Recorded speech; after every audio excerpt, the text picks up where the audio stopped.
All right. I got 2:30. Let's call this meeting of order. Board of Zoning Adjustment, February 19, 2026. Could we please have roll call? Mr. Betts? Here. Mrs. Barhu? Here. Mr. Connors?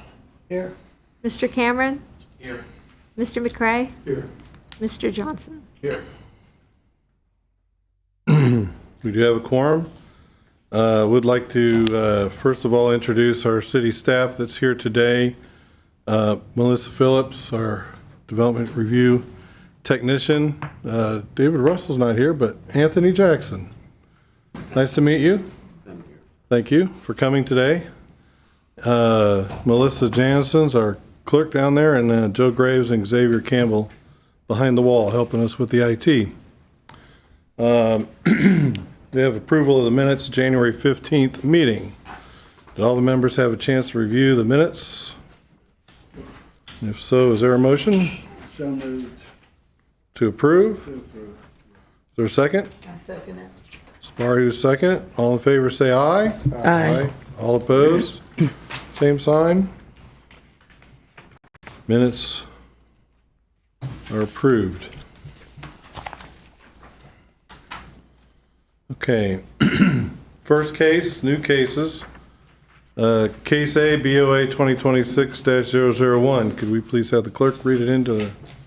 Case A, BOA 2026-001, variance from the CODB Land Development Code, Article 6, Sections 6.2 and 6.4, 400 and 406 South Atlantic Avenue. A request by Jessica Gao of Cobb Cole, attorneys at law representing Guillermo and Jeffrey Alvarez, property owners, for a variance from Article 6, Section 6.2.E.4, minimum stacking lane distance for parking lot entrance driveways of the CODB Land Development Code to decrease the minimum stacking lane distance from 25 feet to 14 feet. The applicant is also requesting a variance from Article 6 Development Standards, Section 6.4.D.2.B, vehicular use area landscaping of the CODB LDC to decrease the minimum front perimeter landscape planting strip from 8 feet to 3 feet. This variance will allow a parking lot to be developed on these two vacant parcels. Thank you very much. Thank you. Excuse me. Could I have the representative of the applicant please come forward? And let's hear about what you're trying to do. Alana Smith with Cobb Cole Law Firm, 1 Daytona Boulevard. I do believe, okay, it's up, never mind. We have a presentation, put together a little brief presentation on the request. Yes, please. So I'll start off with an overview of the site. As you can see, we have two irregular shaped parcels. And again, based on the aerial, you can see that the surrounding parcels are more uniform in shape and depth. They maintain that more rectangular shape. These are non-conforming lots. They do not meet the 100-foot minimum lot depth in the T2 zoning district. The north parcel is 50 feet deep. The south parcel is about 85 feet deep. And again, because of that non-conforming depth, any development on this site other than a single-family residence would require a variance. And then here's the proposed layout. We're proposing, again, a parking lot with 35 spaces. And I think that in general, the demand for beachside parking is consistently high in this vicinity. I know that the city has been looking at buying up property for that reason. So I think this proposal helps sort of supply that need and provide some additional support in the area. So moving on to our first request, which is to decrease the minimum stacking lane depth from 25 feet to 14 feet. And as you can see, there is a lot line jog at the center point of the property, which reduces the usable depth. And then there is a dry retention area on the north parcel, which further limits that available parking area. So you can't necessarily shift the parking spaces back because you'll run into that retention area. And so that shallow depth also places the first internal circulation point closer to the roadway. But with the reduction, we still do maintain 25 feet from the roadway to the edge of the pavement on the site. And I know that the city also had some traffic concerns based on the reduced stacking. And I think generally a parking lot has more limited stacking needs than uses with active drop-off or loading. These uses require cars, I think, to stay in place for longer periods of time, which sort of cues that buildup. Whereas here, the cars enter the lot and then they immediately disperse into available spaces. So I think that should alleviate some of that concern. And then our next request is to reduce the perimeter landscaping from 8 feet to 3 feet. Again, the site features that mid-parcel pinch point created by the lot line jog, which limits the available width for drive aisle placement and corresponding landscaping on either side. And we are providing some additional landscaping throughout the site and at the northeast and southeast street corners. In some areas of the perimeter buffer will exceed 8 feet. And overall, this results in 20% more landscaping on the site overall than is required. So I think that, overall, this additional landscaping will help beautify the site. It'll revitalize the site, which has otherwise been vacant for quite some time. It's right on A1A, so a lot of cars have just been driving by this vacant property. So I think it'll sort of function as a, urban renewal project for this area. And that is really everything, so we're here for questions. Okay, thank you. Are there any questions of the applicant by the board members? I have a question. The issue about stacking, is this paid parking? That is a good question. Rob, do we know if it's paid parking? State your name and address for the record. Rob Merrill, also One Daytona with Copco.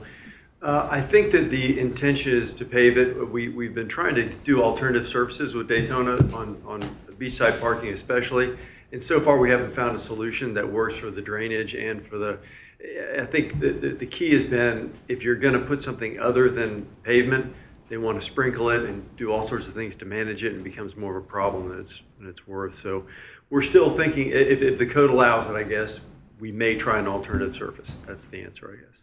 Okay, you probably misheard me. I thought you said paid. Paid. Right? That's what I thought. Well, who is this parking thought you said for? What's it all- Tell us what this parking is all about. There was no V in that. Sorry, It'll likely be, there'll be some sort of Yeah. a compensation for parking there, yeah. So this is just a lot, it's not for a specific user? No, in fact, the folks that bought this property have been working on the beach for generations, literally.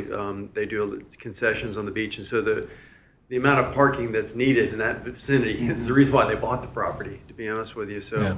knowing that it was constrained in terms of the size and configuration for building anything there, that's the reason for buying it. The reason I bring that up is because of the stacking issue, is if you are going to put a booth up and collect money at the port of entry, then stacking could become an issue. It's a great question. And I think what we're going to be doing is you pull in and you do the ticket Yeah, thing go right over there. to the box. Yeah, there's not going to be a gate. You park and then you pay at Exactly. the number of. Just like I think there's one further to the north over by Main Street that does the same thing. Okay, thank you.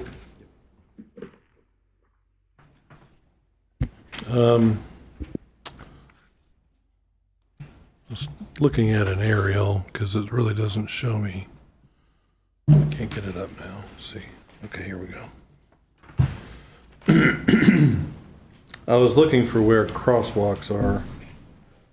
This is a stop situation, so there's no, And I do want to note, we have been, I'm Around. speaking of that, we have been in discussion with DOT about potentially adding a crosswalk. We're just still in that process. Okay. Yeah. all right.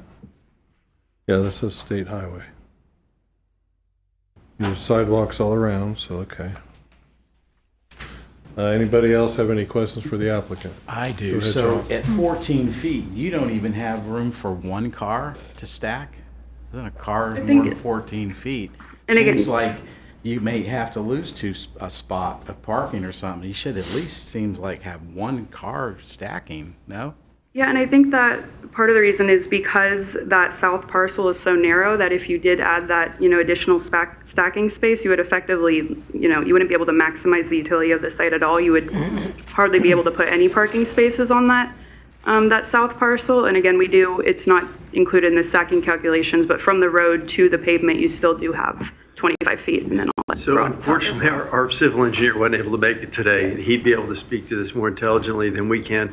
But I think intuitively, what he tried to relate to us is because of the nature of this parking lot, it's not like most parking lots where there's a peak demand at certain times of the day. This is kind of an all-day thing, and so people trickle in. There's probably not any opportunity for stacking to even happen. People are going to come right in and go to the parking lot, but it's going to be maybe one every hour or one every 20 minutes or 5 minutes, or even whatever it is. It's plenty of time for them to drive on into the parking space. That's the engineer's way of looking at this. But the distance from the parking lot to South Atlantic is 47 feet. So if a car makes that turn to go in this parking lot, maybe that's 2 car lengths, but the stacking not supposed to be on your property, so at least this, So the stacking is like the throat depth into the parking lot, you what I know? thought. So if somebody gets stuck in the parking lot, in this case, it's designed to be a pretty free flow entrance. You follow what I'm saying? Yes. And again, the way that this is being designed, the frequency of the usage is so intermittent that we don't anticipate there be a problem there. And I think the city staff was, for the most part, okay with that. I'm sorry. To follow up on that, if you don't mind. If you were to lose the one space to the east side of the lot at the entrance, that would increase the stacking space to at least a car length, right? I would think you would have, yeah. That would be loss of one So space. just the east side Yeah. is the only place it's stacking. Yeah, Yeah. that makes sense.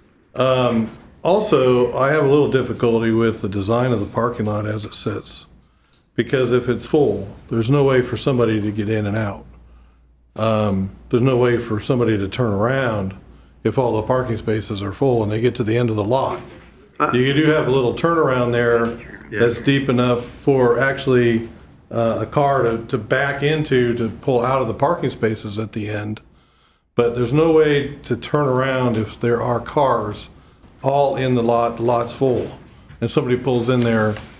So my question is, one, how would you rectify that, or do you have a way of making sure if the lot's full, that people know that it's full before they pull in? Well, so again, sorry we don't have the engineer, but again, intuitively, I'm a layperson. I think that the turnaround at the end is designed so that you can back out, and if you had to back all the way out to that turnaround, you could if you're one of these, last 4 spaces, but otherwise you pull out backwards and you drive out.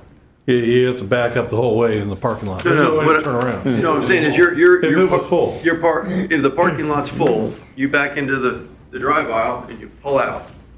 And the only- No, I'm saying if the parking lot's full and I'm pulling in and I go all the way to the end because I'm looking for a parking space and the parking lot's full, In there's other words, no way for me to turn around. I see what you're saying. It's not designed with a T at the end to turn around, which is how you would have to design it for the ability for somebody to turn around. Yeah, I hear what Okay? you're saying. So therefore, you either have to increase your pavement amount to make a T design in there, or lose those last 2 spaces and design a T for somebody to be able to turn around in if the parking lot's full.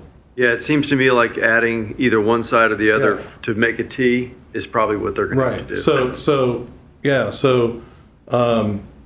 we're looking at a site plan that we'll probably have to make some adjustments to, either here at the meeting by condition, or you'll have to come back, because I'm not satisfied from a safety standpoint with regard to the stacking coming in and having some turnaround at the end for somebody to be able to turn around if the parking lot's full, because you have nobody there to put a sign out, say, parking lot full, right? You have no attendant. No, I So- agree with you. Even if we did have that as a solution, it probably is not the greatest one. You need to have a way to get in and out if Yeah. you're stuck. And you don't have any other access to any other roadway or Yeah, any other I have a feeling that access drive, like a ride out only at the end onto A1A, which would require, and to South Atlantic, so that would require you to have, a curb cut out there, which I don't think they're gonna let I you don't think have. they're going to give us a curb cut on A1A. Even so the ride that's- out only.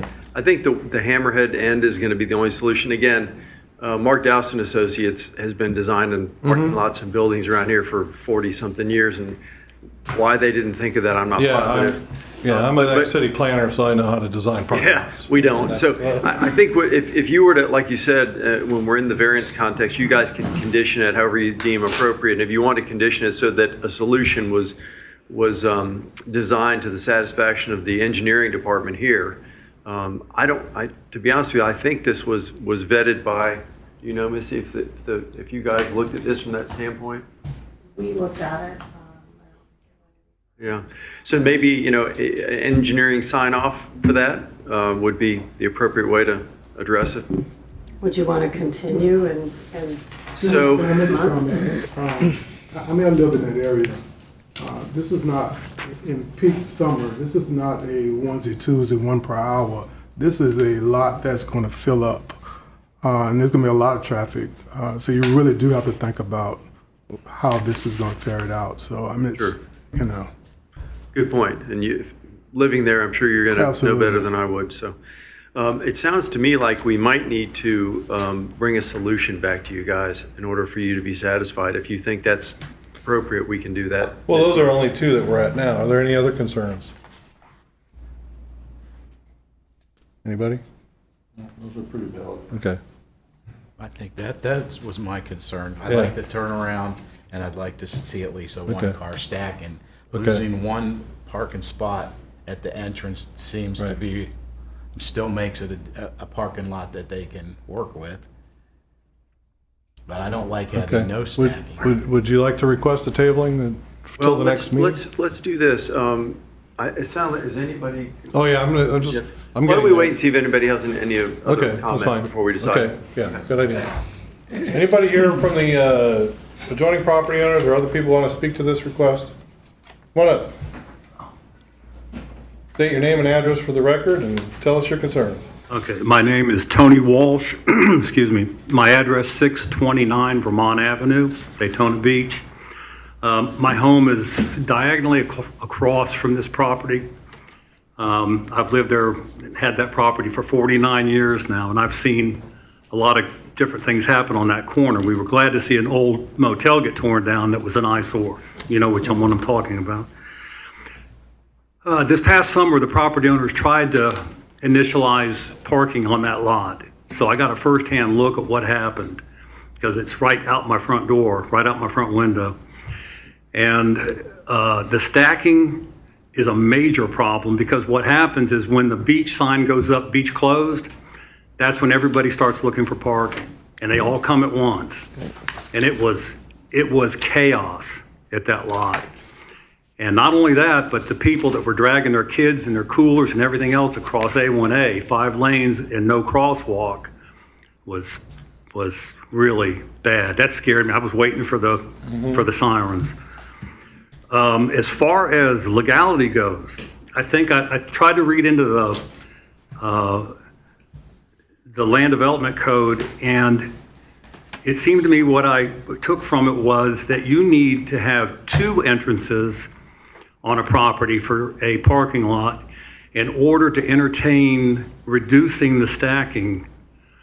If you have 2 entrances, then the city can reduce with the recommendation from the engineering staff review. But I don't know, from what I saw, I don't know how many entrances there are to this property, but they would have to have more than 1 to even request reducing the stacking. And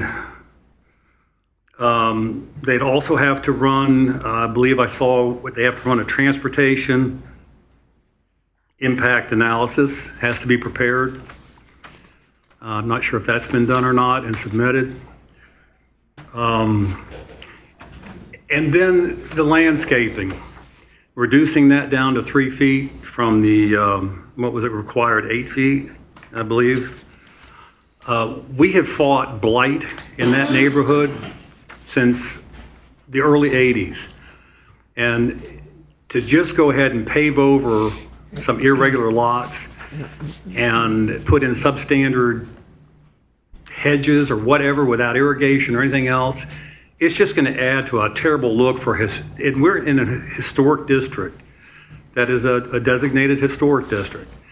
And to me, it just seems like it's going to add to our blight problems having that down there. And it stays empty. That lot stayed empty the whole time they tried until the city jumped on them for not having proper permitting and for cars on a sand lot that wasn't correctly paved. But I can't say that I'm all for a parking lot going in there. What I am for, if I can just put it in the minutes, is a green area that the redevelopment board could look at as a park. There's a nice park down in the shores. The fellow's got a really long name, Canopolis or something like that park at Seaspray and A1A. It's beautiful, it's paved, it's got a little playground for the kids, whatnot. It would make a great green area to enhance our redevelopment area, which we are a part of and have been for 40-something years, the South Atlantic redevelopment area, but we don't spend any money on it. We don't spend any money south of Broadway, or excuse me, you know I'm an old timer, south of ISP. So I see better uses for irregular area like that. What I saw in that summer fiasco, the stacking's not going to work. Number one, it doesn't meet your code if they don't have 2 entryways, but it's just not going to work. Nobody goes in that lot until they get kicked off the beach. And then it sits empty all week long when we look at an empty asphalt lot. And it's only on the weekends that it got any use. So, I guess that's pretty much my main gripes and grievances, but Okay. I'm not sure it meets your land development code at all Part of that's why they're here. for what they're proposing. Yeah, part of that's why they're here. Yeah. But we take into account, everything they're asking for to make our overall decision what to do. So thank you for your input. We really appreciate it. If there's anything else, just, Not this time. Does it go to after here, does it go to the redevelopment board, then on further for a final? we handle all the zoning issues related to this project. If there's, anything they're going to do through the redevelopment board, it would go to them. But this decision doesn't. Okay, I know it is zoned for Stays here. parking. They slid that in when they redevelopment across the street. When they did the zoning for over there, they slipped in the west side of A1A and changed us to a special zoning for parking. So Gotcha. I'm really aware of what's going on there, Yeah. but I know it's zoned correctly, currently. So, Okay. Okay, well, thank you very much. We rely on Missy on that. Anybody else? Yeah, come on up. John Nicholson, 413 North Grandview Avenue. I lived down the street on Davis Street for 10 years when I first came to Daytona Beach 40 years ago. That was a beautiful little area. I understand when the city, which I think is incorrectly, zoned or wants to have all of the west side of A1A from the shores to Ormond for parking for the hotels. If you go up north of where I am now, north of Seabreeze, those parking lots are ugly. The one for the Americano, there's just no landscaping. It's just absolutely, we're a tourist town. And last night at the city commission, Jessica from the county came in and said, you do realize that Daytona Beach is the core area for the entire county, and Beachside is the core area for Daytona Beach. To put something, well, let's just fudge here, let's just fudge there, let's just lower the standard, no landscaping, minimal landscaping, all of that kind of thing, we're shooting ourselves in the foot. So I don't know if you've ever tried backing out on A1A. It is not easy, especially during season. It's not easy pulling out forward either. Well, that I can do, backing out on some of the lots, because we widened A1A to the point where some of our businesses, if you pull into their parking lot, the only way out is to back out, especially around Seabreeze. So I'm asking you, don't do anything to make it worse. Thank you. Anybody else wish to speak on the issue? Okay, seeing none, you want to come up and either rebut or what do you want to do? And Tony and John, thank you guys for, taking time to speak on this. And again, as to the stacking, we understand it's a concern. We wish the engineer could be here today, but we'll definitely relay everything to them to see if we can, work something out. And again, I know that light has been a big concern in this area, but we are providing over 5,000 square feet of landscaping around the entire site. And I think that will, there's also 40% pervious surface, so not the entire site won't be just completely paved. It'll look good. It'll be pretty. I think it'll be especially nicer than what's currently there, which is nothing. And then just as to the traffic analysis, I know Tony had a question on that. That's not required at this stage, but of course we will provide one when required. Okay.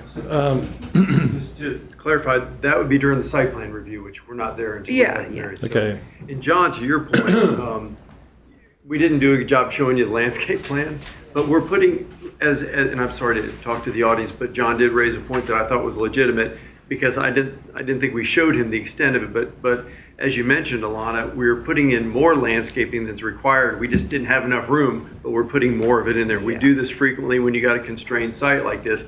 I mean, when you're talking about a variance, you want to have a unique situation that gives rise to it. This is a strange shaped piece of property. That's why we're here. It's unique. There's a hardship as a result of the shape of the property. So we're trying to do something here. I understand that when the gentleman, John, talked about the need here, when they tried it, it was obviously very successful. I wasn't aware of a trial that happened. So this is the right place for this, as long as we do it right. So it sounds like we have a couple of challenges that you guys have raised that unfortunately our engineer wasn't able to make it. If you guys would do us the courtesy of giving us time to come back and see you in a month, we'll try to go fix those things. We'll try to talk to John and Tony and see if we can hopefully come to terms so we can all live as neighbors on this piece. That'd be of property. fine. Now, when you say you're not at the time of site plan review analysis, so that's done a lot by the staff and the engineering. However, in my opinion, when you're asking for variances and types of variances that affect site planning, I think you should have that kind of analysis prior to having a variance, or bring it part of your variance application, such as the analysis on the stacking that you need. I mean, that's definitely part of it, especially like he said, when beach is closed and everybody needs to come off the beach and park somewhere because they want to stay in the area. The other thing regarding site plan review, and for us, by reducing the amount of landscaping area that we are being asked for, you should provide a landscape plan. That's part of our analysis to see why should we give you that variance if you're going to reduce the amount of landscaping area or buffer zone. We should see what you're going to do there, because that's important. And then the other two issues regarding is the stacking and the turnaround if the lot's full. How are you going to handle that?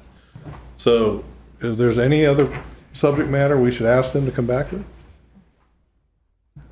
No? In the landscaping, as one of the residents in that area has mentioned, I'm sure it must be irrigated. Yes. Right, so we Yes. would want to know. I meant to say that when John irrigation, asked that. especially in that dry soil over there. Yeah. But I personally, you've got an investment in the prior. I'd like to see them be able to move forward with Yeah. this, but I think with all these stipulations, though, they're corrected. We'd like to solve the problems to your satisfaction. Let us take some time. And I think it's a little bit odd, because normally if we're in a site plan review or a zoning review, we would have brought those things. And I think you've got an appropriate point. Even in this context, needs to be addressed. Yeah. So we'll do some look at the traffic, both, kind of who comes in, who comes out, how many, and where they normally go for a parking facility like this. Is there an engineering issue with the depth? And normally at a site plan review, we'd be talking to your engineer, and we will do that in advance of coming back to you. So, and we'll get you a landscape plan. You can actually see what it looks like. I think what you're going to see is, and unfortunately, the exhibit that we gave you doesn't play that out completely. No. But once you look at it, this is going to be a landscape piece of property that has a parking lot in the middle of it, which is way better than what you've seen in some of these other situations where they were not required to do landscaping. I've actually done some of those in other cities along the beach here, and some of them do look nice. It's the ones that were required to do the landscaping. So even though the area of the landscaping here is less, like I mentioned, the landscape materials are going to be greater than what's required under the code. So So I if you think- guys could give us a month, I think we can come back and get you what you need. Yeah, so what we need is a motion to table this issue to the applicant's request, at the applicant's request, and related, and have them address the points that we lined out here, at least 4 points there. I'll make a motion to table. If you wouldn't mind calling it a motion to continue to a date certain, that Okay, would keep us yeah, from having to we'll re-advertise. continue it to the next meeting. Perfect. Make a motion to continue to the next meeting. I second. Motion and a second. Clerk, call the roll, please. Mr. Betts? Yes. Mrs. Barhu? Yes. Mr. Connors? Yes. Mr. Cameron? Yes. Mr. McCray? Yes. Mr. Johnson? Yes. Thank you, folks. Thank you. Thank you, folks, for coming in. I have the next one, so. Okay, you stay right there. Give us a minute. Give me a minute. Okay, on to case B, BOA 2026-002. The clerk could read the. Case B, BOA 2026-002, variance from the CODB Land Development Code, Article 4, Section 4.2.b, and Article 6, Section 6.3.g, 350 Sears Avenue. A request by Jessica Gao of Cobb Cole Attorneys at Law representing Walter Smith, property owner, for an after-the-fact variance from the CODB Land Development Code, Article 4, Section 4.2.b.3, Single-Family Residential SFR 5, intensity and dimensional standards for a primary structure to decrease the rear setback from 25 feet to 12 feet 11 inches. For an accessory structure 200 square feet or less, to reduce the rear setback from 7.5 feet to 1.4 feet, and to reduce the side setback from 7.5 feet to 0 feet. To reduce minimum spacing between principal and accessory structures from 5 feet to 1 feet, and to increase the maximum total lot coverage from 35% to 42%. The applicant is also requesting a variance from Article 6, Section 6.3.g.6.a, vehicular access and connectivity, driveway location and dimensions, to decrease the minimum interior side setback from 5 feet to 0 feet on both the east and west sides of the parcel. This variance will allow a covered deck attached to the rear of the house, 2 sheds, and 2 driveways constructed without building permits to remain on the property. Okay, thank you. Go ahead. And then I have a presentation. Wait until it, okay, there we go. So I want to start off with a little bit of background. The property was established as part of an older subdivision prior to the existing zoning regulations. And as you can see, the existing layout is consistent with the surrounding area. These single-family lots, they favor a more compact development. And these lots were developed at a smaller depth historically than the current regulations require, which in the SFR 5 zoning district is a minimum depth of 100 feet. Here, the lot is 80 feet. So our first request is to increase the lot coverage from 35% to 40%. Again, this is a non-conforming lot, so the lot coverage requirements do operate a bit more restrictively than on conforming lots, and as a result of the property's reduced lot depth, this compresses the buildable area to provide additional space for the lot coverage. Even then, though, the variance is only triggered by the presence of the wooden deck attached to the primary structure, which increases the lot coverage above 35%. As you can see on the screen, I provided the calculations. Without the deck coverage, we're at 33%, and then the deck brings it up to 40%. And I think this really comes down to the distinction between the uncovered versus covered deck measurement. The code only includes buildings in lot coverage. Here, the deck is an accessory building or an accessory structure, but it's not really a building. But the city review does include this area for the measurement based on the covered nature of the deck, but this is only limited to a portion of the footprint, which is comprised of shade screening, and the remainder of the deck is open. And then our next request is to reduce the rear setback from 25 feet to 12 feet 11 inches. Again, this is also triggered by the wooden deck, which is located 12 feet 11 inches from the property line.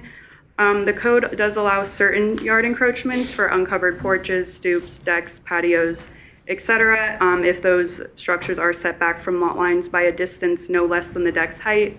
Here, we measured the deck, it's 22 inches, so it is at least that far from the property line. And again, it comes down to that covered versus uncovered distinction. I believe that's why the city included this variance for that purpose, but again, it is partially open air and partial shade screen. So it's not necessarily fully enclosed, it's not covered, there's not a roof, it's just that little shade screen right there.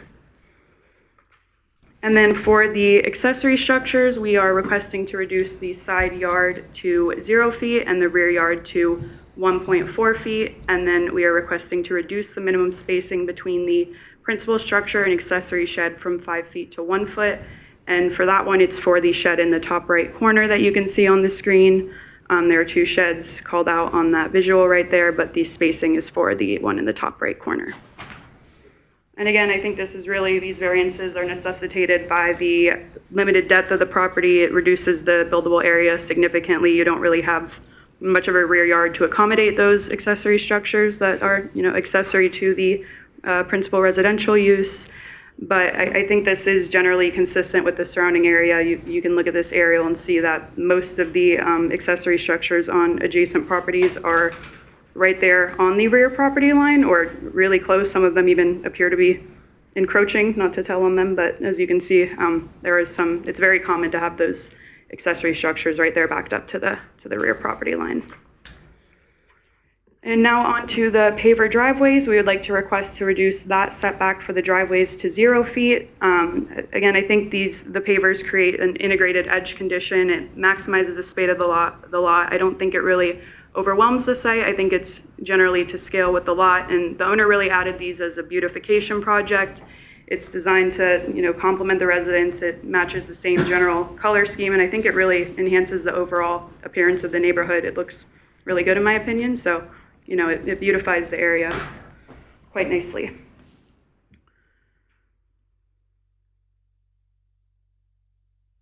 And then I just did want to add, we have some letters of support for this request from all of the immediately adjacent properties. We did receive some after submitting this application, so I'm not sure if the city has copies of everything, but I do have copies of all the letters if you'd like to see any. And then that is the end, but I just did want to make one final note. It was briefly touched on, but I understand that there are some unpermitted improvements on this site that would require, after the fact permitting in the event that these variances are granted. The owner did hire contractors and was told they pulled permits. Turns out they did not pull any permits. Unfortunately, the owner has cancer. He's been undergoing treatment for quite some time, so he hasn't been able to have as much oversight as he would, have liked to. And he hasn't been able to supervise that project much, but we talked to him. He is aware of the after the fact permitting and fully committing to do that process the right way in the event these structures can remain. So now I'm done and That's fine. for any Thank questions. you. Very helpful. Any questions from the board here to the applicant? Your application mentions moving lot coverage from 35 to 42%. Your presentation said 40%. Is it more 42%? We spoke with Missy after there was a discrepancy in the calculations, and we agreed on 40%, correct? In our emails, when we discussed the discrepancy last week in our emails, we agreed on 40%. I don't recall. I think I still came up with like 41 and change. That was why I asked for 42. I thought that, and sorry, I don't have my phone on me with the emails, but I just thought that when we discussed it, you said you were going to talk to staff about eliminating the extra 2% because we had the discrepancy with it. I don't recall that. Okay, I apologize. I can pull up the calculations again and show you guys how we got our numbers, and if the city has something different, we're obviously, open to hearing that. And regardless, it's based on the city's calculation. It is above, the requirements either way, but we have that it's up to 40% because of the 447 square foot deck. But if it's 42%, we'll we'll defer to the city on that entirely. Regardless, we're requesting a variance for it, so. Okay, that's fine. Good catch, Leon. Anything else? Other questions? Yes, go ahead. Just a question. The driveway to the, as you're facing the house to the left, the shorter one? Yep. It doesn't have a curb cut or nothing? It just, they drive over the grass to get in there? They just use it for storage or? You're saying, sorry, the one with the car parked in it or the other one? Looks like there's I a don't boat, have, in the picture I'm seeing, it looks like there's a boat parked there. The driveway to the left as you're facing the property. property? From the street. Yeah, where the red okay, car yeah, where is. the car is, yeah. And there is some work, oh, sorry, Missy, did you want to say something? I did speak with them on this, and there Okay. is an apron and a curb cut that's required to be put in, and they do intend, if this is approved, they do intend to put Okay. the apron in as required by Yeah. code. Okay, that was my question. Thank you. Any other questions or comments before I ask for the? So I understand. There was construction performed without permitting. And as a result of that construction, we're now asking for variances. Is that correct? Correct, yes. Okay. What was part of that? The sheds It and was the sheds, the pavers, and the deck. all of it? And again, yeah, like I said, he just wasn't really, he's No been problem. unavailable for quite some time, so. Gotcha. A question I have, probably maybe the city would answer this, but permitting after the work, is there any fines involved in that? Is there penalties or Yeah. anything that takes place, or is it just the price, cost of the permit? So for the variance itself, the fees are doubled. So rather than being 300, this was 600. And then for the permits, the after-the-fact permits, those fees are doubled as well. Okay. Thank you. They get hit. Okay, anything else? Okay. Is there anybody in the audience who wishes to speak to this issue? All right, thanks for getting us those letters. If you have any more, just give it to her. I can grab those. But it's nice to have the neighbors in support. I do see in the area plenty of other areas where some either variants have been issued or other things have happened to where these tight lots, and sheds and everything have occurred. So does anybody have any other questions or a motion?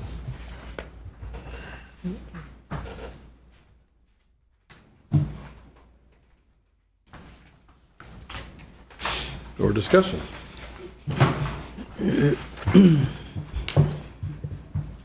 It seems like it's a lot with that shed back there right on zero lot line.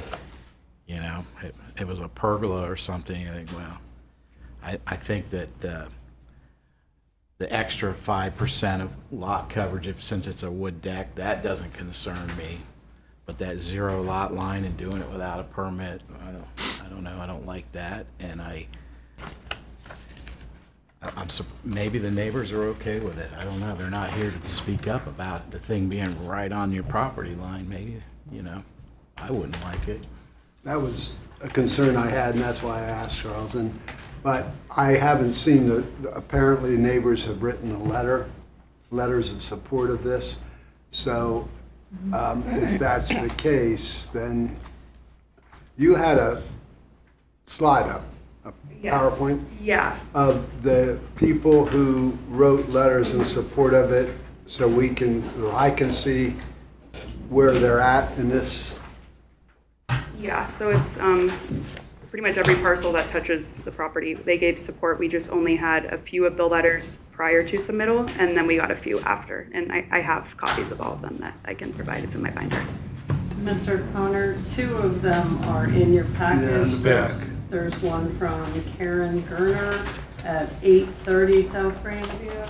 Right. And then Stephen Starley at 340 Sears. Yeah. And then the other 2 I had received after, so they're in the digital package. Okay, so you do have copies of those? You did receive the other 2? Okay. Yeah, I think they're in. So just to be clear also that the shed in the back, that's on the property line, that's a concrete floor, do you know? The one to the left says not concrete, but the other one just says shed, it's 10 by 20.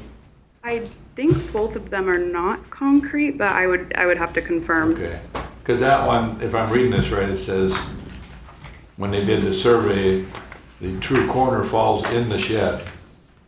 We have an updated survey. I think you're looking at the one with all the colors. Yeah. We've been utilizing the updated one, and I do know that when there are certain items that did encroach, certain things did change with the survey, but then we have talked with the city and identified any items that would need to be pushed back or removed in the event, that the structures can remain. Okay.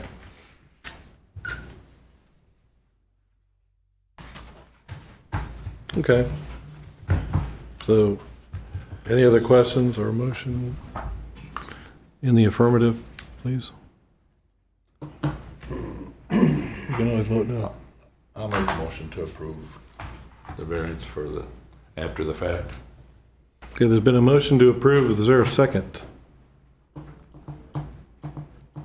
Anybody gonna second this? I second it. Thank you, Ms. Barry.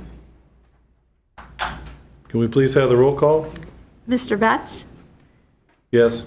Mrs. Barhu? Yes. Mr. Connors? No.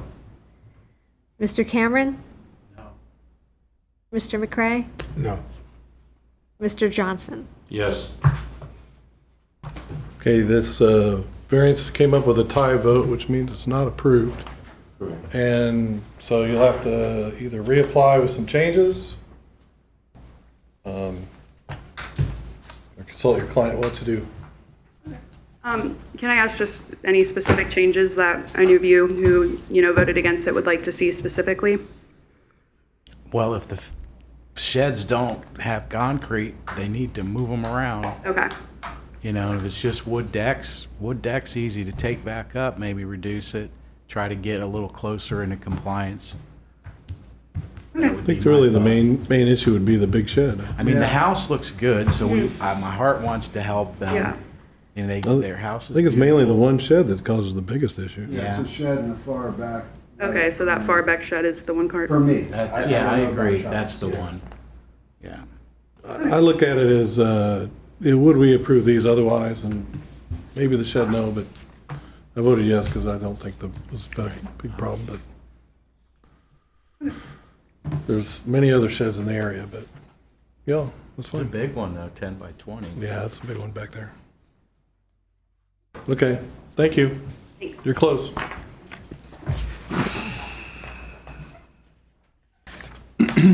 Okay, case C. Next case, BOA 2026-003. Could we have the clerk read it in for the record? Case C, BOA 2026-003, 551 Spruce Street. A request by Tanisha Swanson of Swanson Consulting, representing Legacy Investment Team, LLC, property owner, for a variance from the CODB Land Development Code, Article 4, Zoning Districts, Section 4.2.B.3, Single-Family Residential 5, Intensity and Dimensional Standards for a single-family home to reduce the front setback from 30 feet to 20 feet, to reduce the rear setback from 25 feet to 6 feet, and to increase the maximum total lot coverage from 35% to 37%. The applicant also requests a variance from the already reduced front and rear setback request, an additional 5 feet into the front setback from 20 feet to 15 feet, and 5 feet into the rear setback from 6 feet to 1 feet to allow for exterior uncovered entry stairs. This variance will allow a 1,632 square foot single-family home to be constructed on this parcel, replacing the existing 705 square foot home. Thank you. Is there a representative of the applicant here? Oh, hi.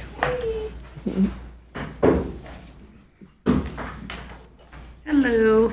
Hi. Well, tell us what you want to do here. All right, so currently there is an abandoned home that we plan on, depending on the outcome of the variance request, doing a demo permit to remove that property. And then the construction of the new property, I think, I briefly spoke about this a few months ago when I was here. This particular area, we're trying to do a restoration project on a lot of the lots. We already did a property on Charles Street that is under construction. So we're trying to bring the homes to replace all the dilapidated homes and the abandoned homes, the abandoned lots in that area. So this home would, bring home ownership and eliminate a lot of the transient activity in that area and the abandonment. So this is more of a personal project since I grew up on North Street. So we're just trying to do like kind of a restoration in that area. So I do know that there's a lot of changes in that area that are going on the commercial side. We're just trying to bring the residential back there with more home space.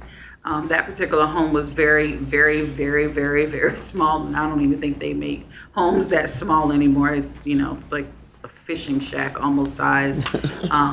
So we're just trying to bring it to where, a single family home is comfortably there. Of course, because of the depth, the encroachments, of course, for the stairs, which there are existing stairs in the front and back on the home that's going to be demoed on that property. So we don't have an issue of that. And of course, increasing the maximum lot size 2% to accommodate the setbacks and everything like that. While we're already here for the setbacks, Missy thought it best that we, bring that up as well and get everything so we don't have any after the fact anything going on. I don't like coming back to do anything, so my clients know I don't play with them. Okay. Get it done right the first time, so that's the plan for that particular parcel. Okay, thank you. Any questions or for the applicant from the board?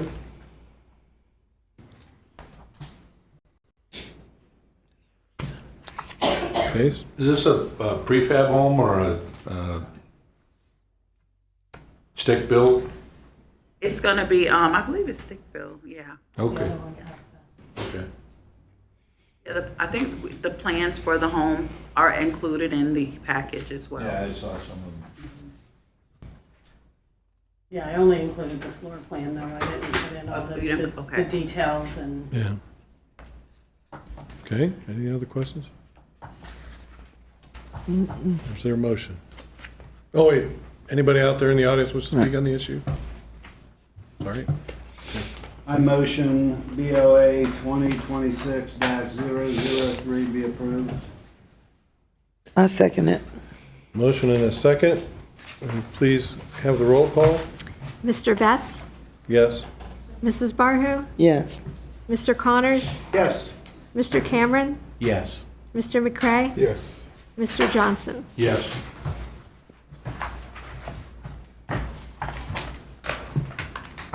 Okay. Motion carries. Case D, BOA 2026-04, Derbyshire Road. Clerk, please read into the record. Case D, BOA 2026-004, variance from the CODB Land Development Code, Article 4, Section 4.2.b, 932 Derbyshire Road. A request by Tanisha Swanson of Swanson Consulting, representing Living Faith World Ministries, Inc., property owner, for a variance from the CODB Land Development Code, Article 4, Zoning Districts, Section 4.2.b.3, Single-Family Residential 5, Intensity and Dimensional Standards for a single-family home to reduce the interior side setbacks from 10 feet to 7.5 feet. This variance will allow an approximately 2,200 square foot single-family home to be constructed on this vacant parcel. Thank you. What you gonna do here? We're going a little bigger on this house just because of the area. It is a lot of more family size for that area, so that's why the plan for that one was 2,200 square feet.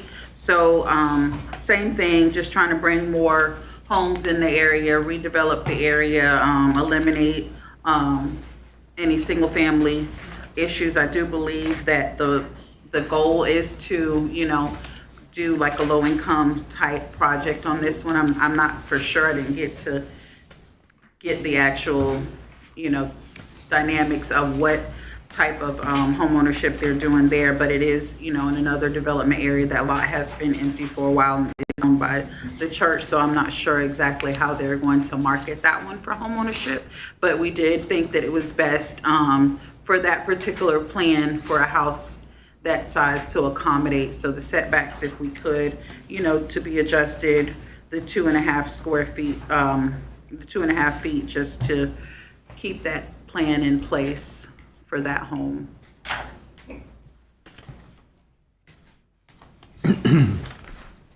Very good, thank you. Any questions or comments from board members? I do have a comment. I need to go on record that Living Faith World Ministries, that's a ministry that I'm a part of. I'm an associate pastor there. I did speak to Attorney David Russell. I'm not a voting member. I don't have anything to do with the financial decisions of the church. He did not see a conflict, neither do I. Okay. So I just Very want good, thank you. to make that part. If I can, Anthony Jackson, and I spoke with Attorney Russell as well regarding that. The only other thing we probably want to put on record is I think he also indicated you weren't compensated by the church or anything like that. So it's pretty much a voluntary role, and so it's clearly no you endure no benefit from this at all. Okay, and with that being on the record, I think it's sufficient for you to, if you elect to not vote, you can, but you're eligible to vote because of this. Thanks, sir. Thanks for letting us know. Appreciate it. Okay, and just to know, Ms. Baru set herself aside for this. Any other questions or comments? How does that play with the quorum? We still have a quorum. If he abstains, we still have a quorum of 4. I'm sorry. If he abstains, we still have a quorum of 4. Yeah, we only needed 4. Okay, Yeah. just checking. Yep. You're good, because you're going to need it for next year. Any motion? I'll make a motion that case BOA 2026-004 be approved as requested. And is there a second? I'll second. A motion and a second. Will clerk please call the roll? Mr. Betts? Yes. Yes. Mr. Connors? Yes. Mr. Cameron? Yes. Mr. McCray? Yes. Mr. Johnson? Yes. It's approved. We'll get some more people in the neighborhood. See you in a couple months. Just to let you know, I'm not sure if you all heard, but after I was here in August, that Thursday, my mom passed that following Sunday. Oh, sorry to So hear that. I was able to see her that day I came here. So I don't know who, somebody sent me a card from the city. I don't remember where it came from, but I thank you all for all the support. Y'all have a blessed day. More houses, the better. Let's get them in. Okay, we do have one piece of new business. Oh, let's have a review of the cases we just decided upon. Okay. Item 4 was approved 6-0. Item 5, case A, was continued 6-0. Item 5, case B, was not approved 3-3. Item 5, case C, was approved 6-0. Item 5, case D, was approved 5-0. Okay, thank you.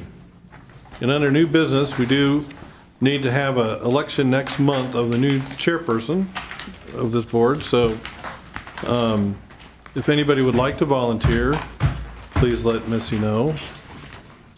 Or you can say that now, or forever hold your peace. No, just kidding. So yeah, that's where we're at. Anything else, Missy? Not anything. Mr. Johnson, I probably will not be here be able to be here for the March case, so I don't know if we don't have any cases, we'll just cancel it, and then if we do, we'll maybe That's have someone fine. stand in or figure out what we need to do from there. I'm sorry, did I say March? I meant May. Yeah. My apologies. May. May, okay. May. All right, that makes. That's better. Do you know if we have any candidates? Not for next month, we have two Okay. definites. I don't, could be more before then, but definitely two. Okay. So if anybody can't make it, let me know as soon as possible, please. And I wasn't going to be here this week, but my plans changed, so. What's happening? No, I didn't go there. Yeah, I had other things come up. Okay. Is there a motion to adjourn? Second. Thank you. By acclamation. Thank you. See you next month.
Hello, Daytona. How are you? We're so glad that you can come out and join us at Daytona Beach Community Tennis Association Incorporated. I'm Mary McCoy. And I'm Jerome McCoy. And we have a program that is run strictly on volunteers.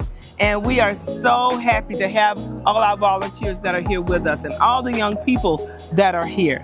We do an amazing job making sure that they get that ground ropes tennis. If they don't know anything about tennis, they will when they leave here. And if they desire to go a little further, they can. And it's just an amazing piece that we do out here, and I'm just proud to be a part of it. So am I. I enjoy helping my wife. We're giving back to the community, and that's the best thing that we can offer. Always giving back. We love it. Oh yeah, definitely. All right, now I would love you to go and meet some of our wonderful volunteers, coaches, and parents. Toodles. Thank you. My name is Rashida Ward. My children, Melody and Michael Ward, attend the program. I appreciate the organization. It helps the children to realize and to get engaged with the talent that they have. The coaches are very kind and patient and loving towards all the children. I'm grateful to have found it, and yeah, I'm very glad. This is Jack Spencer, a native of Daytona Beach. I've been coaching tennis for going on 35 years. To me, it's an honor and a privilege to be a part of this program, watching these kids mature. If you notice, a lot of the coaches came through some of the former programs, and that's a great thing to see them giving back to the community. So some of these kids are going to be in that same spot. They're going to play the game. They're going to give back to kids in the future. But seeing Miss McCoy, Coach McCoy, and all the others that are dedicating time for this program really does my heart a great deal, because being in programs like this for kids and seeing other people wanting to do it is a big deal, and says a lot for this community and for this city, Daytona Beach. So we appreciate what they're doing. Anybody want to learn the game, come out and see us at Derbyshire anytime, 5:30 on Tuesdays. Thank you. Hi, Teresa McMillan Ward here, and I'm a volunteer with Derbyshire Community Tennis, and it's an awesome program. Kids enjoy playing, learning to play, watching others play, and it's such a great thing to come out and watch. So we encourage the whole community to come and see what good things are going on here at Derbyshire. My name is Darian, and I've been playing tennis for 2 years. I like tennis because it's fun. I get to hit the ball, I get to serve, I get to play against other teams, and I like playing with my friends. My name is Melody, and I've been playing it for a year and a half, and I like it because you get to learn many new things about it and how to play. And you get to have fun too. How you doing? My name is Andrew Powell. I work with the Parks and Recreation Department. Just a few words about Mary and Jerome and their team out here for the tennis program. I've been working with them for, I think, since 2011 is when I started with them. So have a blast with them. Great people. I love how they give their free time to come out here and work with the youth. Tennis is a great sport. I know football and basketball is king around here, but tennis is a great sport. So it's awesome to see these kids out here run around playing and being active too. So I hope they continue to do this. They've been doing this for even longer than since I met them and everything too. And hopefully they can keep doing this great program here at Derbyshire Park. Hey guys, my name is Lisa Wade, and my daughter Zoe's been first year here at this academy. She really loves it. I love it because it's keeping her active, busy. It's allowing her to learn sportsmanship, dedication, and team support. So I hope this keeps on thriving so we keep coming year after year. We're looking forward to the first tournaments coming soon. Hello, my name's Simone, and this is my daughter, Shamaya. And we're so excited to be a part of this program. It was a blessing. I was scrolling on Facebook and I saw the ad about this amazing program, and it was perfect because I wanted to expose my daughters to tennis. And these coaches have been so amazing, teaching them the fundamentals, teamwork, and also just being such great encouragement. Say, Maya, do you want to share anything? Last week I almost quit because I felt like I couldn't play tennis, but Miss McCoy, the head coach, encouraged me to keep doing it. And she's really nice and kind to other students too. Yes. So I'm so thankful for that, especially me being a mom and wanting to jump in, and just to see that she jumped in right away and was not only a coach but a mentor. I just really appreciate it, and we're thankful to be here. All right, Coach Rod Anthony. I've been playing tennis at Derbyshire Park since I was 12 years old. This all started with Johnny Van Session back in the day. That was our coach. And we just continue the legacy with the wonderful McCoy family and, just helping community tennis, My name is Micah. I love the program. I have good coaches, and they are encouraging to me. And I just want to give them a big volley because they are encouraging to all their students, and they won't give up on you if it's your first time. I've been here for 2 years, and I just love it here. My name is Noelle. I'm 8 years old, and I like tennis because we don't only get to practice, but we do also get to play other teams from different tennis teams. Hello, my name is Natasha Frazier. I am a coach here at Derbyshire Park. When I was 8 years old, I started out at Derbyshire with Coach Van Session, and I enjoyed it so much I kept it through life. I did go to college at AAMU. Sadly, I did not graduate, but I still got a tennis scholarship.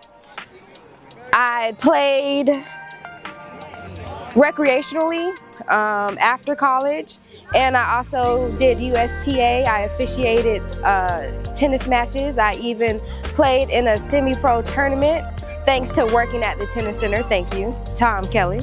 And also, tennis is an enjoyable sport.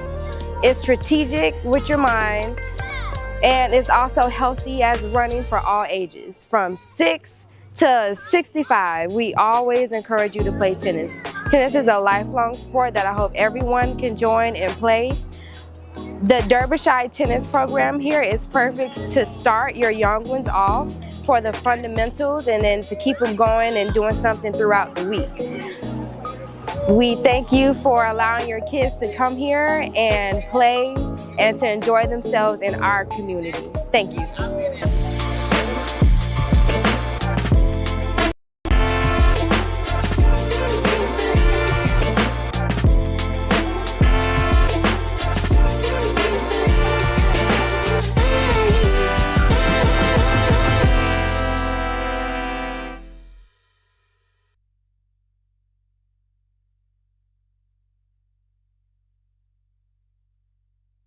Welcome to this edition of Meet Your Commissioner, but today you're going to meet your mayor. I'm your host, the Reverend Dr. L. Ronald Durham, Community Relations Manager for the City Gorgeous, Daytona Beach, Florida. I'm so delighted that you're tuned in. Welcome to the program, Mayor Henry. How are you today? Fabulous. Thanks for having me. It is so good to have you on the program. So, Mayor, just sit back, relax. I've got a few questions for you. I know that your constituents out there are keen to hear what you have to say about a lot of the initiatives and projects going on in Daytona Beach. So let's start with the one that I think is going to be near and dear to you, and that's you've been mayor since 2012. So what are your priorities and what are the accomplishments that you're most proud of? Well, I tell you, it's really issues that relate to our quality of life and our infrastructure. Very proud of Orange Avenue, what we've been able to do in downtown in terms of infrastructure. The New River Front Park, which is the Esplanade, partnering with Hyde and C.C. Brown is a beautiful addition to our community. Orange Avenue is another major infrastructure project. And then each year, you know, we've been able to double the budget for roads, and I know those are not the things that people like to hear so much, but I'm very proud of that. In our parks, we've been able to renovate, you know, probably half of our parks. Full renovation, just brand new. You see what we've been able to do recently at the Dickerson Center, the completion of YSG, which is over 10 years ago, was a major addition to our park system. So I hate to say it, and it's not about me, it's about the commission and the staff and the residents who pay taxes and who allow us to make decisions on their part or in light of them in this democracy that we live in, where they allow us to represent. But the reality is we've had a lot. I mean, we've added One Daytona, Tanger Outlets, facilities like, or businesses like Trader Joe's, all of which the city had a major part in. And our tax base has greatly increased and improved because of the businesses that we brought, not just the residents. So they're just, I would just say, I think the quality of life, and you know, when I ran first, my goal was to try to, my vision is to make Daytona Beach worthy of the dreams of our children. And I think when you add a better, more dynamic community that looks better, looks more welcoming, more vibrant, and then you add things to do. You think about all of the things that we have now for kids to do that we didn't have before. Dave and Buster's, to name one that my children love. Game time, and you know, we have some golfing venues that are set to come to Daytona Beach. So it's that part I love talking about, and I could go on and on. but quality of life, I think, has been enhanced in our infrastructure. Absolutely. And you're right, the parks are really, they've come to life in many cases. Joe Harris Park, Collins Park, so many great things going on in the city right now. Recently, the City Commission had a strategic planning session. And can you share with us some of the goals that came out of that planning session? Yeah, and these have been sort of ongoing, but each year you want to sort of like renew your nuptials or your vows or your commitments, things that are important to you as a commission, and therefore city staff and city manager are asked to push these things forward. Number one, and it's been the case for a while, has been affordable housing. Big one, yeah. And workforce housing with a focus on diversifying the product. We always want to be sure that we have home ownership as a priority, but you also want to be able to add greater rental properties that are more affordable for residents. And then we want to continue to improve upon our infrastructure, roads, utilities, flooding, and what happened with the storms of last summer and last fall, still a priority and will be in the foreseeable future. When you look at Midtown and the fact that Midtown has been flooding since the 40s, we've done some things, but we have much more work to do. And then increased activities, purposeful focus on our youth and young people, which is always a way to help abate crime, is giving young people something to do. Yeah, if they're not hanging out on the street and they have structured activity, it makes a big difference. With that being said, Mayor, you've had a keen interest in as a school administrator. Literacy has been one of the top priorities for you. And the literacy initiative that was developed for school-age children, can you kind of talk about that a little bit? Well, we have what's called the Mayor's Literacy Initiative, and the objective is to influence students when they're outside of school. Because a lot of times kids, especially when they're in more marginalized, economically depressed households, when they're out of school, books are closed. So we have supported a litany of initiatives and efforts to make certain that that doesn't happen. One has been, we've had the Mayor's Boot Camp for math and reading, which my wife runs a program that she has created called the Math Party. And in the last 2 summers, our students have had an opportunity to learn multiplication through math, dance, and exercise. And that helps to keep them prepared for school when they're out. We've had reading initiatives in our summer camps where I go around and different members of the staff and we read to the children in the summer camps. We have had at our summer camp this summer at Schneble Center where our students became authors. They worked on a book that they collaborated together and they all wrote portions of the book. And so, you know, many of them as young as 6, 7, 8 years old through 12, 13 are now published authors. Awesome. I was most pleased with what we were able to do at the Midtown Center. We had a debate club where students actually learned the skill of debate. And I was there for their first formal debate. And now we are starting the Daytona Beach Debate Club, which we want to continue to teach them how to agree to disagree and how to argue their points in a professional way. And to see that, it was just a thing of beauty. Then we have little libraries at all of our schools or at all of our community centers where we keep the library centers stocked.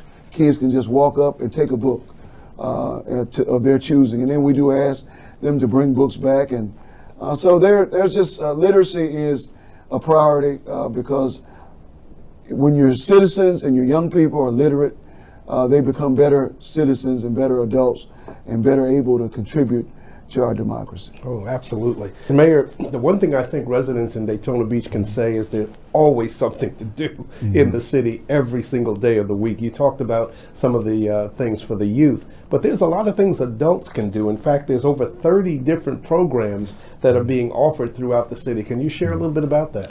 Sure, yeah, over 30 programs. They just have such a great variety. There's something for everyone to enjoy during their leisure time. From game night to Kung Fu, our senior oasis in I know we have a Senior Oasis Center for seniors that meets once a week at the Schneble Center, at the Dickerson Center, at the Midtown Center, and at YSG. You can find a program in any of those community centers. I believe there's one other center. Cypress Aquatic Center. My kids learn to swim there, and they still go back for refresher courses. One of 2 aquatic centers in Daytona Beach is home to several programs, including Aqua, Zumba, Swim League, and the USRP swim team. To view programs, again, you can visit us at codb.us.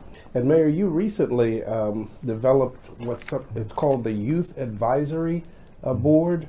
Can you share with the residents a little bit about that initiative? Well, I believe in youth leadership. You know, I learned in the church and in this community how to lead and how to follow, how to listen, how to speak publicly. And so I believe that we have to give our youth opportunities to access city government, to give their voice to the city manager, to their commissioner, and to myself as mayor. And so several years ago, I went to a mayor's summit out in California where they taught us how to engage and how to start youth advisory initiatives. And so we've worked, and it's been a labor of love until we got it massaged and we're able to develop and design something that we think is good for our community.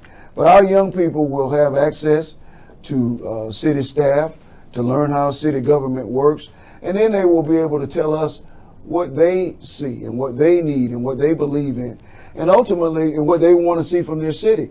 But ultimately, I would like to have them also volunteer to learn the value of citizenship. How do I participate in my community? How do I make it better? How do I volunteer? How do I serve? How do I listen to older people? And because I believe that our community centers have to have the seasoned, the middle-aged, and the young engaging together so that we can all partner to make Daytona Beach better. Very excited about this project. All right.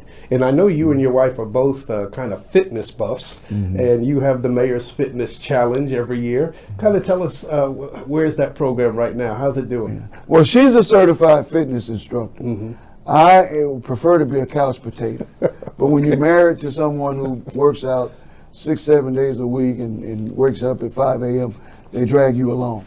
And so I decided to drive the city along. Drag the city along we have a mantra in our house called winter, where we live by, we try to live by water, we intermittently fast, we try to have nutrition on a daily basis and eat certain things that we should.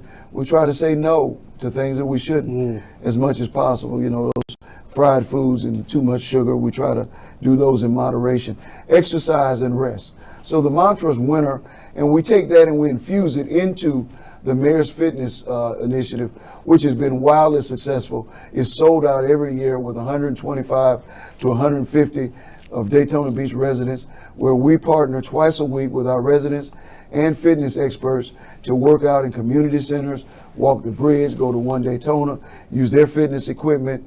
We oftentimes go to Advent, walk their trail, and basically show folks what they can do in Daytona Beach to exercise without having to pay. There's so many positive venues to work out in and to feel good about. And so every year it's sold out, and such that our residents are asking us to do it twice a year. Yeah. And there's another great program that the city offers, and it's called Citizens Academy. Kind of share with those who may not be familiar with Citizens Academy what that's all about. It's one of the best aspects of our community, to be honest with you. Because when you live in a community, oftentimes you know that there's a lot going on, but you don't know exactly how much.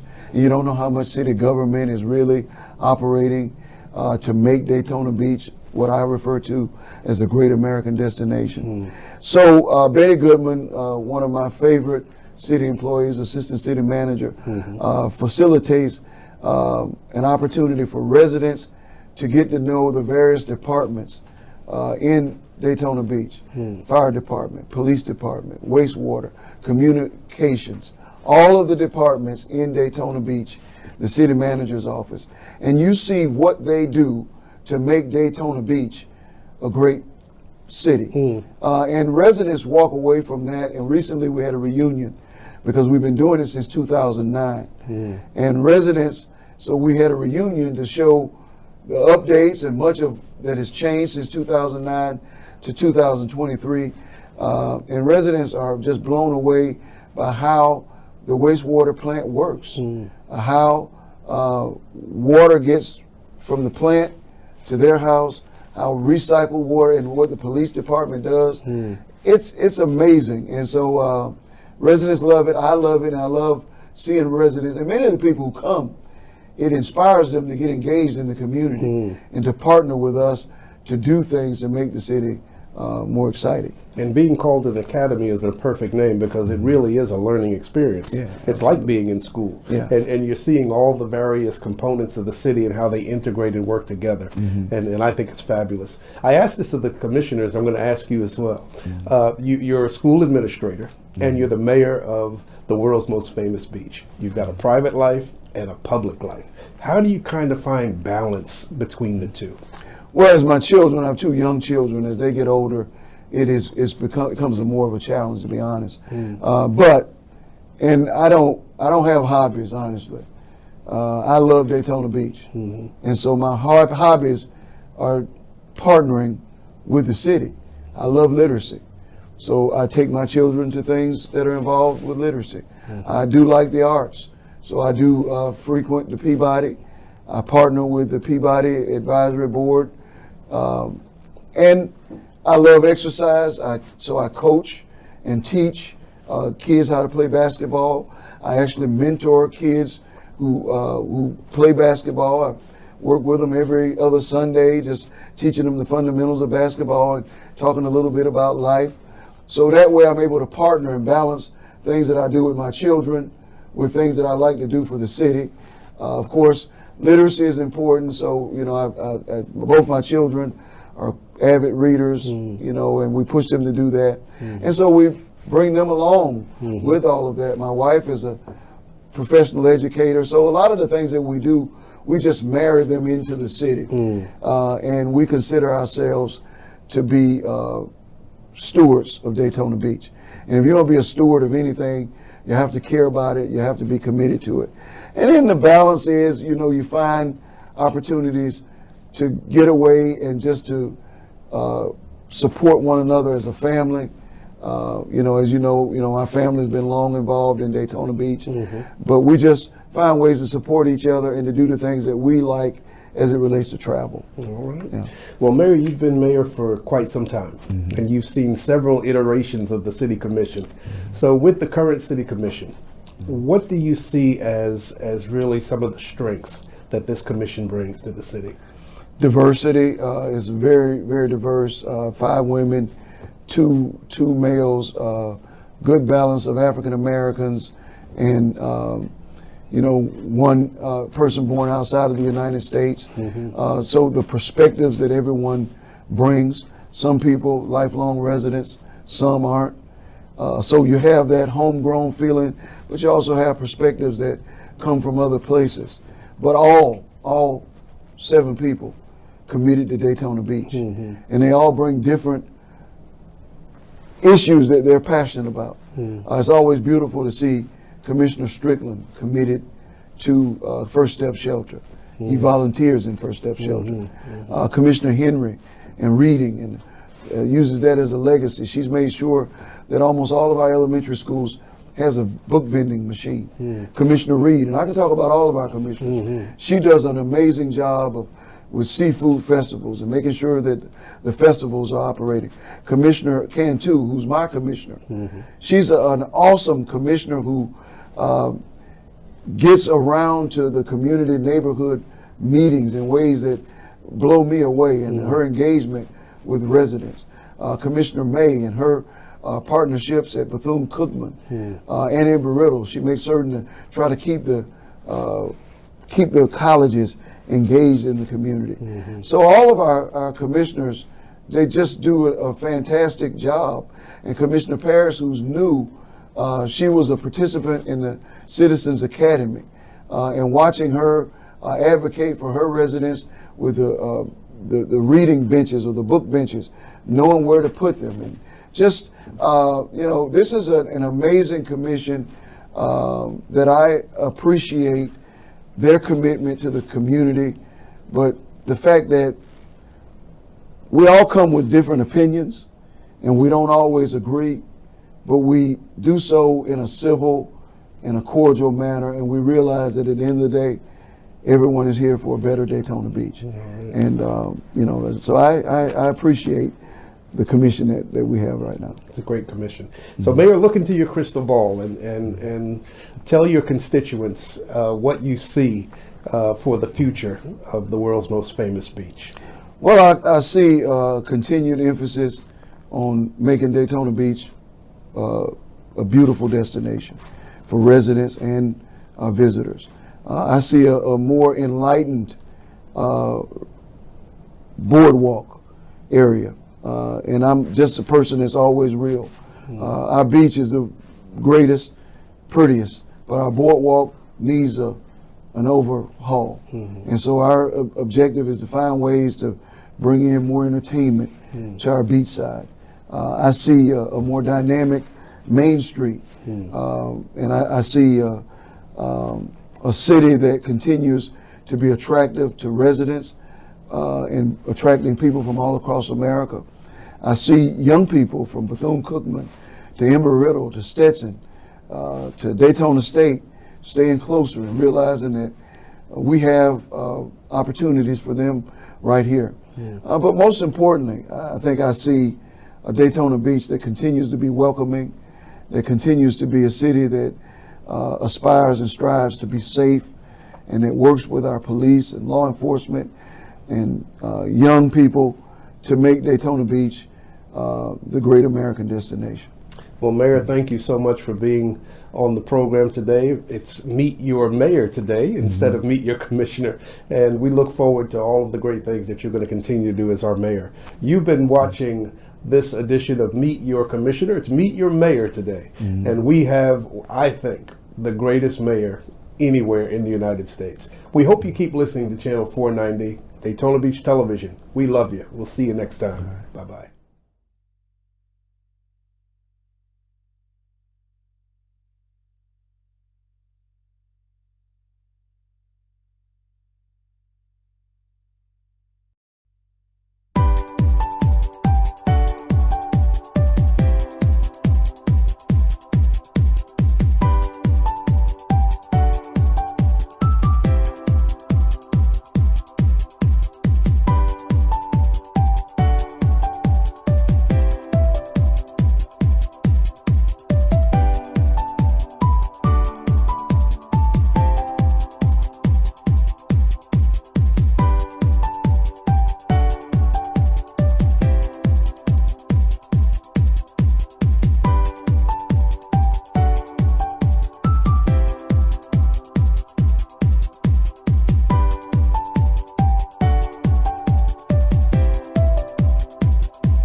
Welcome to this edition of Daytona Beach Television.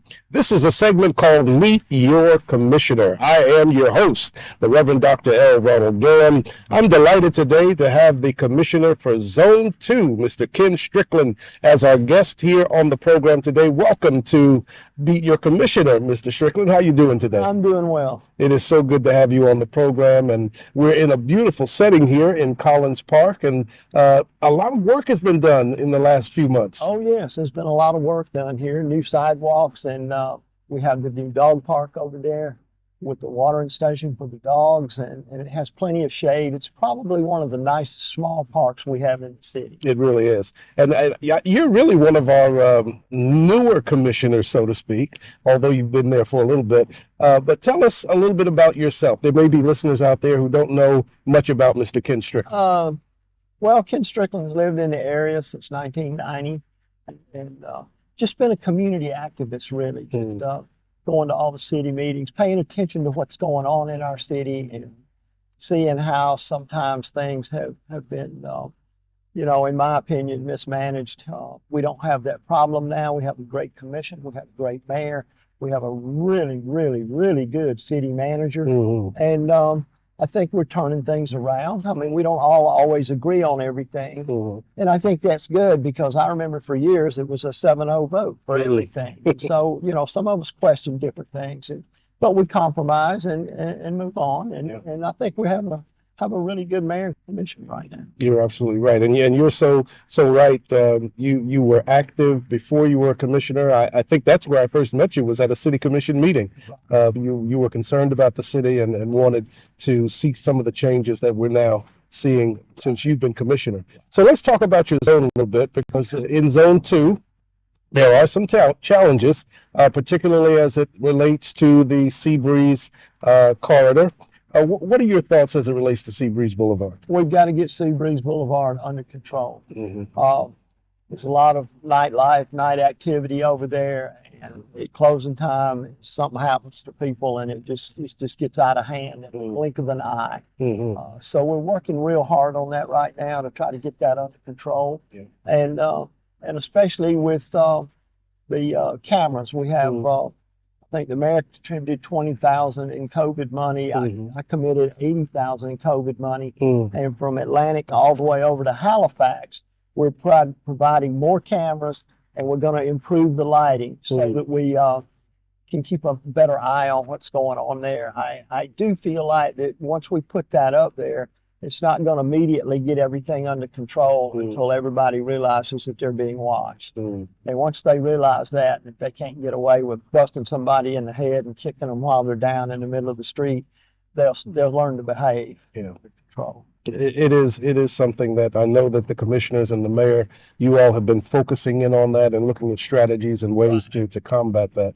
And let's broaden that out a little bit. You are the commissioner for Zone 2, but your vote affects the entire city in many areas. So let's look at the core area of the city. And by that core, I mean the Midtown area. What are you seeing that can be done to kind of improve the heartbeat of our city? Well, we're going to have to, at some point, take some drastic measures as far as the flooding over there.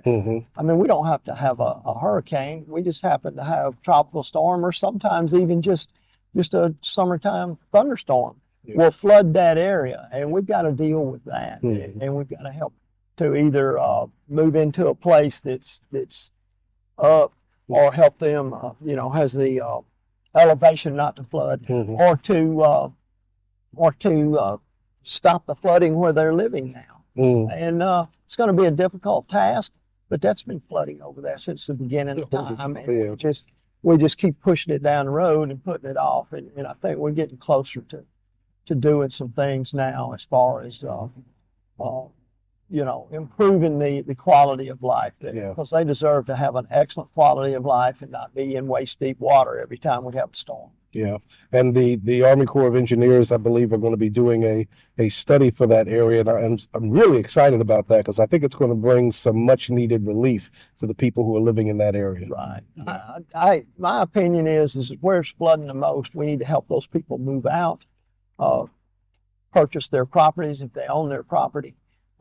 If they're renting, we need to relocate them, and maybe just turn that area into a huge retention pond if necessary, because it's unacceptable for people to have to worry about that every summer. Well, we live here in the world's most famous beach. That's the moniker that will never go away, no matter how many times they try to change it and come up with a new tagline. That one is the one that sticks. And that means, Mr. Strickland, that we are an event city. We kind of, we go from one event to the next. What are your thoughts on the challenges that are associated with the events we have every year? Well, I have several thoughts on that, some popular, some not. Mm-hmm. We are an event city. Mm-hmm. We need to learn how to manage and by that I mean to be able to get every dollar we can out of the attendees that come here, but also keep the quality of life that our residents deserve without a lot of noise, without a lot of hoopla, and without the violence and stuff. And I think that the older biker crowd like me are dying out or riding three wheels like me, you know. So, you know, it's going to be a challenge. Yeah. And if we don't manage it properly in the transition to the sport bike crowd, we may lose that. And a lot of folks don't realize how much money that brings in for restaurants, hotels, and other forms of entertainment we have here. Absolutely. And I'm always amazed by how well our police and fire departments during those times when we swell to become one of the largest cities in the state during Bike Week and the Daytona 500. The police and the fire department, I mean, they really step up, given the enormous crowds that we draw. Give me your thoughts on how well they work.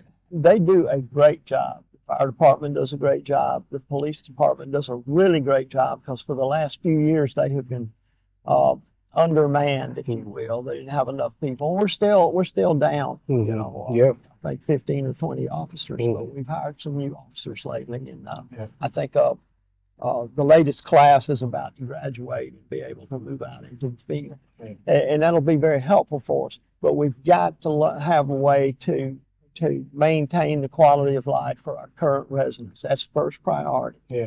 And then we should be able to learn to manage those things. Yeah. Now, you've been sitting on the city commission for a little bit now.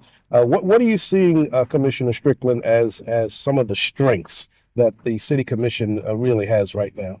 I think we all have our residents as first priority. We all don't always agree with what's before us, but I think we all, in our opinions in the different zones, tend to stand by our residents and represent our residents' best wishes, you know, and to help them to maintain the quality of life that they deserve here.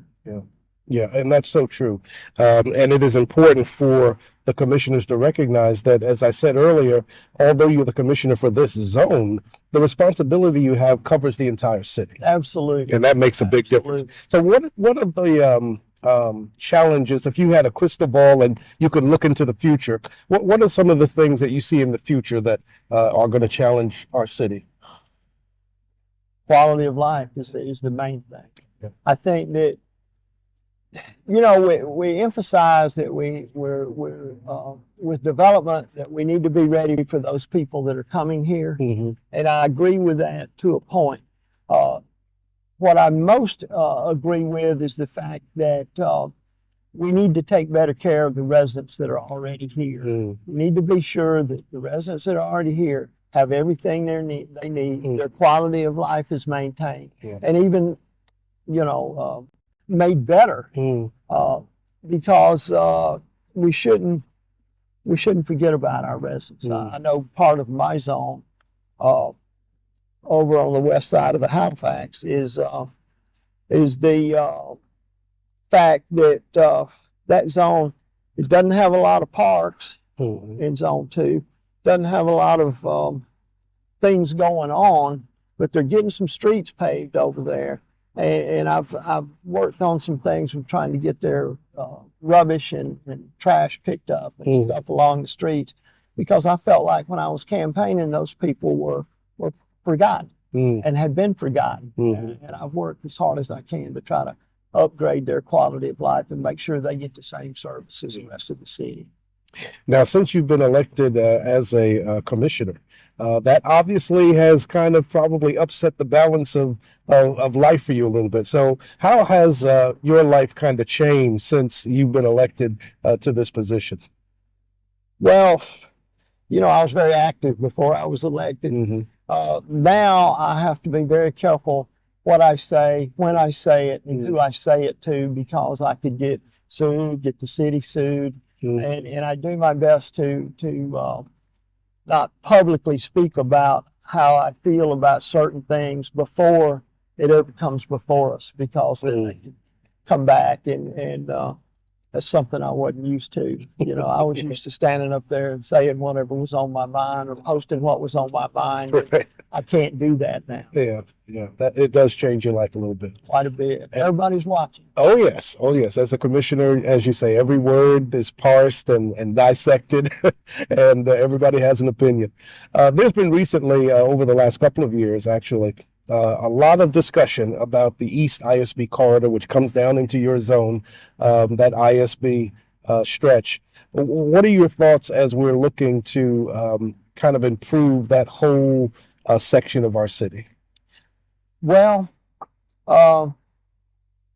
you know, Zone 2 is going to come down to the north side of East ISB beginning September 1st. So I'm going to try to be more involved with what's going on the east end of ISB there between, you know, Nova Road and the beach. However, you know, we need to be careful about what we do there and careful with giving out too many incentives without any restrictions on it. We got to be able to monitor the people that we give incentives to along there. I'm for upgrading that along there. It needs to be, it's the gateway to our city. Yeah. It should be beautiful. You shouldn't drive over there and go, wow, that was here for 15, 20 years ago, and it looks worse now than ever, you know. And so, you know, we got to be careful what we do there. We got to be very specific with what we do and make sure that the city as a whole have neighborhood meetings and stuff and make sure that our residents are happy with the plans. There's not a whole lot we can do about what FDOT does, but what we do as a city, we need to make sure everybody's involved. Everybody had a chance to say what they're looking for, what they want, what they don't want. And, you know, I don't consider myself a leader. I consider myself an elected official elected representative of the people, and I voted for some things already that I didn't agree with. And I'll continue to do that if that's what the majority of the residents I represent would like for me to do. Yeah. Well, thank you so much, Mr. Strickland, for being on Meet Your Commissioner today. Is there anything that I left out that you want to say to your constituents, because they're going to be watching this program? Come check out Collins Park. It's one of the nicest small parks in our city. It's right here on the river. It's behind the fire station on Halifax. Come over, check it out. It's shady. Got a little dog park over there and new playground equipment for your kids. So bring the kids and the small dogs over and have a nice time. I'm your host, the Reverend Dr. L. Ronald Durham. I do want to thank you for watching this edition of Daytona Beach Television. My guest today has been Zone 2 Commissioner, Mr. Ken Strickland. We'll see you next time. Keep tuning in.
Hello, everybody. This is Daytona Beach Television, and I am your host, the Reverend Dr. L. Ronald Durham, Community Relations Manager for the City Gorgeous, Daytona Beach, Florida. I am delighted that you are tuned in to the television broadcast today, and this segment is the Meet Your Commissioner segment.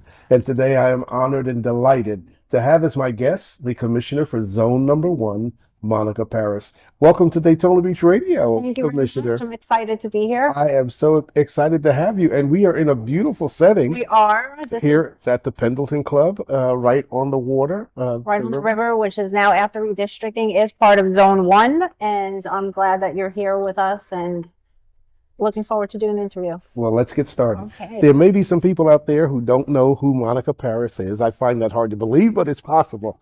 So why don't you share with the listeners a little bit about your background? Okay, well, I was born in Italy. When I was 2, my parents came to the United States. I grew up in Brooklyn, New York. I got my bachelor's in business management and financing. I worked in a family business. We had a check cashing. And then I graduated into wholesale furniture sales and operations, which I spent almost 20 years. I have a love of manufacturing and design. And then in 2016, I decided to make a change, and I came to Florida, and here I am in the beautiful city of Daytona Beach. And it is a beautiful city. And as I said earlier, the setting that we're in here at the Pendleton Club is just fantastic. It's a great place to be. And for people who've never been down here to see it, they might want to just take a ride by, because this is a great part of your zone. So let's get started with your zone. You are Zone 1, and you mentioned redistricting is going to be taking place. So give the listeners a little bit of a visual of the geographic boundaries, if you will, for Zone 1. So Zone 1 is the southernmost part of Daytona Beach. On beachside, it borders Daytona Beach Shores to Silver Beach Avenue. Mm-hmm. And then on the mainland, it's from Shady Place to Bevel, from Beach to a little bit past Clyde Morris after redistricting. So that's a pretty good area. Yes, it's one of the highest populated, dense areas in the city of Daytona Beach. It's mostly residents in a small area. And since you've become Commissioner of Zone 1, a lot has taken place, a lot has gone on. So give us a sense of what some of your priorities are for the zone that you represent. Well, the priorities are, one is safety. I think that's really important. Our Chief of Police is doing a great job right now with retention. We should be up to numbers by the graduating class in November. Mm-hmm. And he knows that he has a support of Zone 1. Anything he needs, I'm there to help. And the residents are also very thankful, because it is a national problem that we're having recruiting. So that's one thing. The second thing is flooding. So now that the Army Corps of Engineers is involved, working with them to see what needs to be done to help with the flooding that's been happening in Zone 1, Zone 3, a lot of zones. We keep on having a lot of storms. And also working with the residents to let them know that we are listening, and working in collaboration with the residents and the staff, because the residents are the eyes and the ears of the city where we can't see. And I hope to be that intermediate middleman to let the city know what the residents need done. Mm-hmm. And before we began the segment, you said something that was really interesting, and it piqued my attention. Sure. You said, I'm in politics, but I'm not a politician. Yes. So... And that was fascinating. So, and that's a great take. So give me a sense of what you're most proud of being the Commissioner for Zone Number 1. I really have to say the residents. There's so much concern from them, participation, communications. They really want to be part of the change in Daytona. That saying, be the change you want to see. Mm-hmm. And I see that they're willing and able to help. And that's really good, because we need involvement. It's about community. And one thing that I noticed when I was campaigning, I thought I was just lucky that I had such great neighbors. But when I went to different pockets of Zone 1, everyone had their little groups, and they were all ready to help one another. And anything that they needed, they were there for each other. And they chose to live here, which is great. It's like, I came to Daytona Beach. I love it here. The people are great, and the city is great. So that's what I'm proud of, really, the residents and the people here. And you know that's remarkable that you said that, because like you, I chose to live here in Florida, and I think that makes a big difference. Native Floridians, they have a sense of pride about the fact that they were born here. But for you and I, this is a place that we chose to come, and we chose to be part of this community and try to help the community to be better. And I think that goes a long way. So what are your thoughts about the core of the city of Daytona Beach? When I say the core, you know, you're the commissioner for Zone 1, but you make decisions that affect the whole city.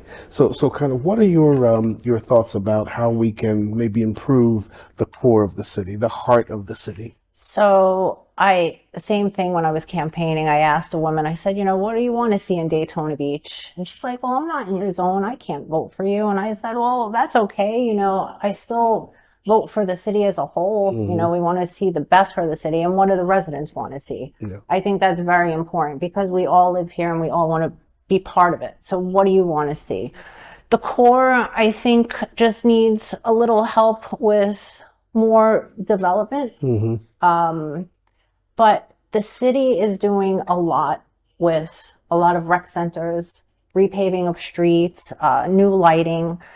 We just need to get the private sector a little bit more involved. And also, which I love that the city is doing, is that we have provided vacant lots that the city owns to organizations that will build single family homes so people could have home ownership, which I think that is so important, to be able to own your own home, have it generational, and be part of the community. Yeah. And one of the things that I think makes Daytona Beach so unique is that we are an event-driven city.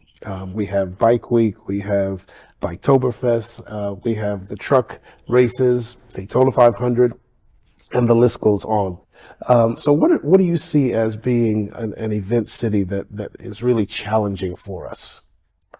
Well, we are still doing